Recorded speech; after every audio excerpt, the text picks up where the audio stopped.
문희정의 핫 키워드. 가장 뜨겁고 궁금한 국제 이슈를 분석하는 시간입니다. 문희정 국제정치평론가 전화로 연결합니다. 평론가님 안녕하세요.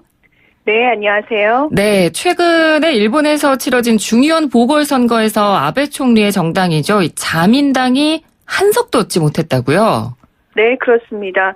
우리나라로 치면 국회의원에 해당하는 중의원 보궐선거에서 오사카 12선거구에서는 지역정당인 오사카 유신 후보가, 또 오키나와 3선거구에서는 범야권 후보가 당선됐는데요.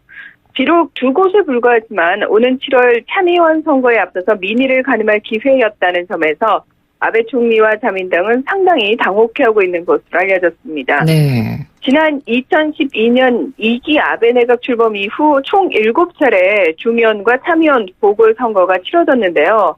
자민당이 후보를 내지 않은 2016년 4월 교토 보궐선거를 제외하면 사실상 첫 패배라고 할 수 있습니다. 이 아사히 신문은 그동안 국정선거에 항상 승리하면서 구심력을 유지해온 아베 정권에 그늘이 생겼다고 평가했는데요. 22일 아베 총리 역시 매우 유감스러운 결과가 나왔다. 자민당 한 사람 한 사람이 결과를 가슴에 새겨 다시 한번 몸을 바짝 들고 참의원 선거에서 필승을 기대해 나가겠다며 몸을 한껏 낮추는 모습을 보였습니다. 네. 그렇다면 이번 선거에서 이렇게 자민당이 민심을 얻지 못한 이유 어디에 있을까요? 사실 선거에 앞서 두 지역에서는 이미 자민당 후보가 불리할 것이라는 전망이 많았습니다. 네. 이 오키나와 주민들은 아베 정부가 추진하는 후텐만 미군 기지 이전을 둘러싸고 갈등을 거듭해 왔고요. 오사카에서도 지난 7일 지사와 시장 선거에서 모두 도 승격을 추진하는 지역 정당인 오사카 유신의 후보가 당선되면서 예후가 좋지 않아서 아베 총리가 오사카를 직접 방문해 아베노믹스를 내세우며 유세까지 펼쳤지만 선거 판도를 바꾸지 못했습니다. 하지만 지역 자체의 문제는 일부분일 뿐 이달 초 진행된 우리로 치면 동시지방선거에 해당하는 통일지방선거, 광역지자체장 선거에서 시마네현 등 4곳의 현에서 자민당 후보가 패배했고요. 네. 후쿠오카 현에서는 정권 실세인 아소다로 부총리가 추천한 후보가 패배하면서 지역 민심이 자민당에게 썩 우호적이지 않음을 어느 정도는 예상할 수 있었습니다. 네, 그렇군요. 이번 선거 결과에 대해서 일본 내부 반응은 어떻습니까? 일본 언론은 2012년 12월 이후 일강 체제를 공고하게 유지하는 아베 정권의 장기 집권에 대한 일부 유권자의 피로감이 드러났다. 이렇게 분석하는 것과 더불어서 한국의 후쿠시마 수산물 수입 금지 조치에 대한 세계무역기구 판결 패소, 또 자민당 고위 간부와 아베 내각 강요들의 잇따른 실험 등을 패배의 원인으로 꼽았는데요. 네. 지난 10일 사쿠라다 요시타카 올림픽 장관은 동일본 대지진 피해 지역의 부흥보다 정치인이 중요하다라고 말했다가 비난이 쏟아지자 곧바로 사퇴하고 아베 총리도 고개를 숙였지만 성남 민심을 달래지는 못했습니다. 특히 일본 국민의 62%가 그의 사임 시기가 너무 늦었다고 생각한다는 아사히 신문의 여론조사 결과까지 발표됐는데요. 네. 또 앞서서 아베 총리의 지역구 도로 사업에 대해서 자신이 손탁구했다. 그러니까 이 손탁구라는 게 윗사람이 원하는 윗사람의 의중을 미리 짐작해서 알아서 행동했다라는 뜻이라고 하는데요. 네. 이 손탁구했다는 스카타 이치로 전 국토교통부 대신의 발언에 대해서는 56%가 큰 문제다라고 답한 것으로 나타나기도 했습니다. 네. 이 아사히 신문은 아베 정권이 7월 21일에 열리는 참의원 선거를 앞두고 5월 1일 나루히토 왕세자의 즉위로 레이와 시대가 개막하는 축하 분위기와 또 6월 오사카에서 열리는 주요 20개국 G20 정상회의에서의 실적을 강조하며 반전을 노릴 것이다. 이렇게 전망을 내놓기도 했습니다. 네. 이렇게 아베 총리가 좀 민감하게 반응하는 이유는 7월에 있을 참의원 선거에 대해서 위기감을 느꼈기 때문인 거죠?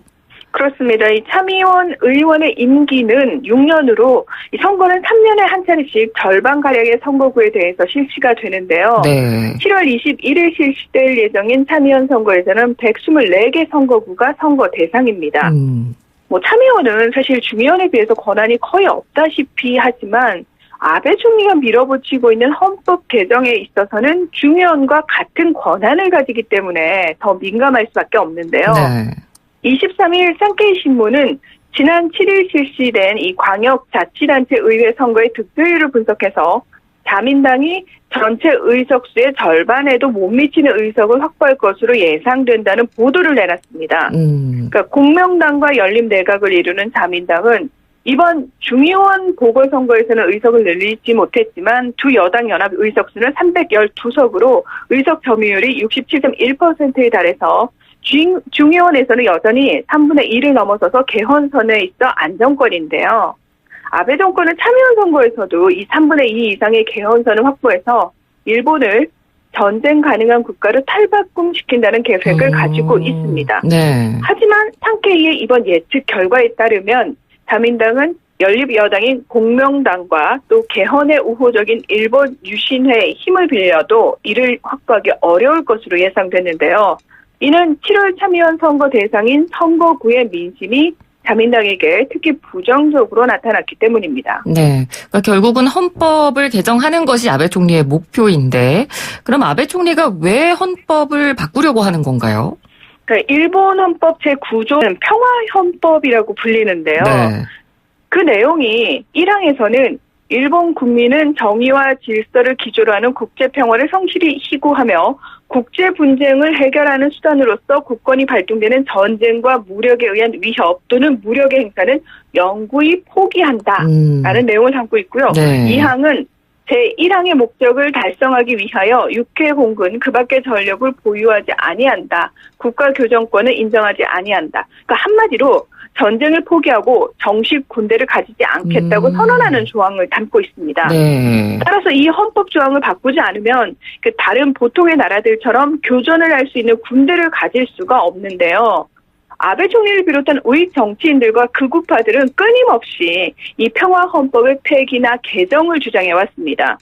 NHK 보도에 따르면 아베 총리는 지난 2월 12일 도쿄에서 열린 자민당 전당대회에서 평화헌법 개정과 관련해서 드디어 창당 이래 소원이었던 헌법 개정에 임할 때가 됐다.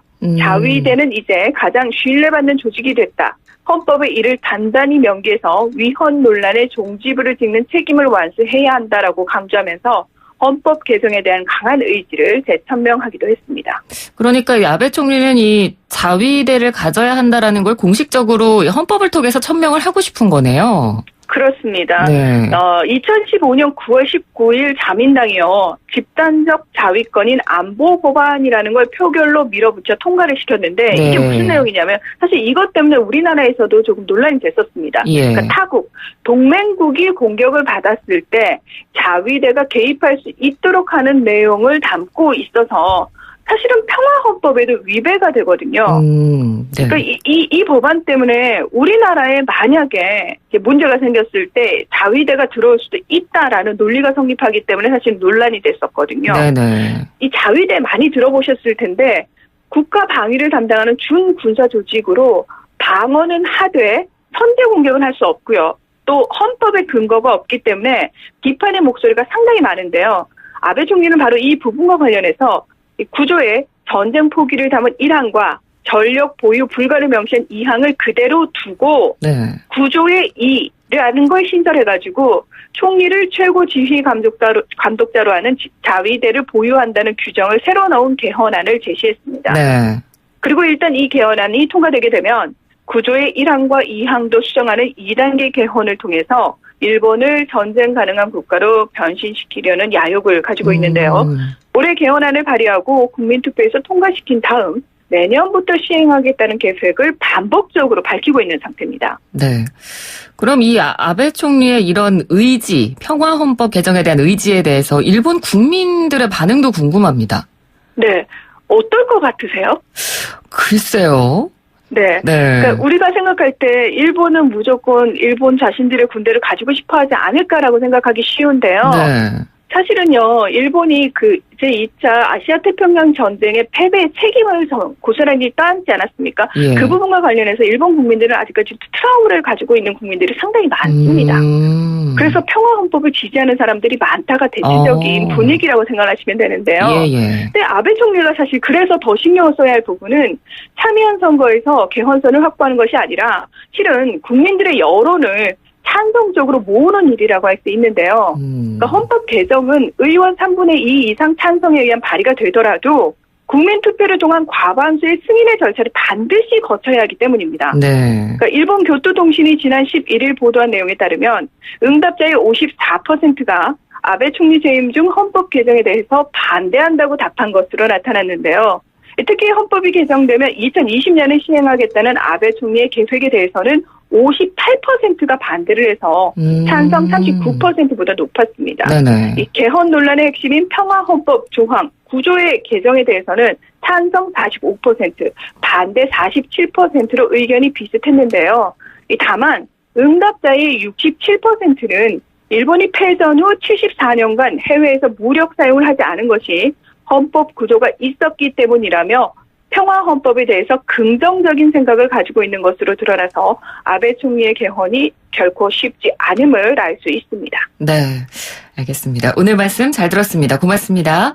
네, 고맙습니다. 네, 지금까지 문희정 국제정치평론가였습니다. 1부는 여기서 저희가 짧게 마무리를 하고요. 잠시 뒤 2부 국경 없는 토론으로 돌아오겠습니다.